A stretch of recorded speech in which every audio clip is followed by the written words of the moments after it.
বলিউড অভিনেতা অভিষেক বচ্চন ও অভিনেত্রী সাবেক বিশ্ব সুন্দরী ঐশ্বরিয়া রায় বচ্চনের ডিভোর্সের বিষয়ে ভক্ত অনুরাগীদের মাঝে আলোচনা তুঙ্গে। যদিও সবটাই জল্পনা বলে শোনা যাচ্ছে, এখন পর্যন্ত নিজেদের বিবাহ বিচ্ছেদ প্রসঙ্গে এ তারকা দম্পতির কেউই প্রকাশ্যে মুখ খোলেননি। অথচ ডিভোর্সের জল্পনার মাঝেই বাড়ি কিনলেন অভিষেক বচ্চন। বলিউড শাহেনশাহ বাবা অমিতাভ বচ্চনের বাংলো জলসার পাশেই নাকি নতুন বাড়ি কিনেছেন অভিষেক।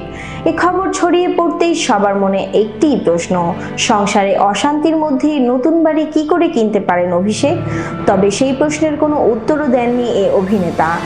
এর আগে তাদের ডিভোর্স জল্পনা আরও জোরালো হয়, কারণ তারা দুজনেই হাত থেকে বিয়ের আংটি খুলে ফেলেছেন। তা দেখে আরও বেশি আলোচনা শুরু হয়েছে নেটিজনদের মধ্যে। জানা গেছে, এই সম্পত্তির কারণেই বচ্চন পরিবারের অন্দরে ভাঙন ধরেছে। উল্লেখ্য, দীর্ঘ কয়েক মাস ধরে বিভিন্ন সময়ে আলোচনার কেন্দ্রবিন্দুতে উঠে এসেছে অভিষেক ঐশ্বরিয়া দম্পতির ভাঙনের গুঞ্জন। তাদের বিবাহ বিচ্ছেদ ঘিরে তৈরি হয়েছে নানা ধরনের আলোচনা সমালোচনা। যদিও এখন পর্যন্ত বিচ্ছেদ প্রসঙ্গে কোনো মন্তব্য করেননি তারকা দম্পতির কেউই।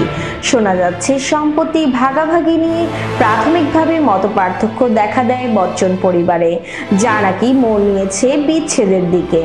যদিও সবটাই এখনো জল্পনা, কেউই কোনো বিবৃতি দেননি।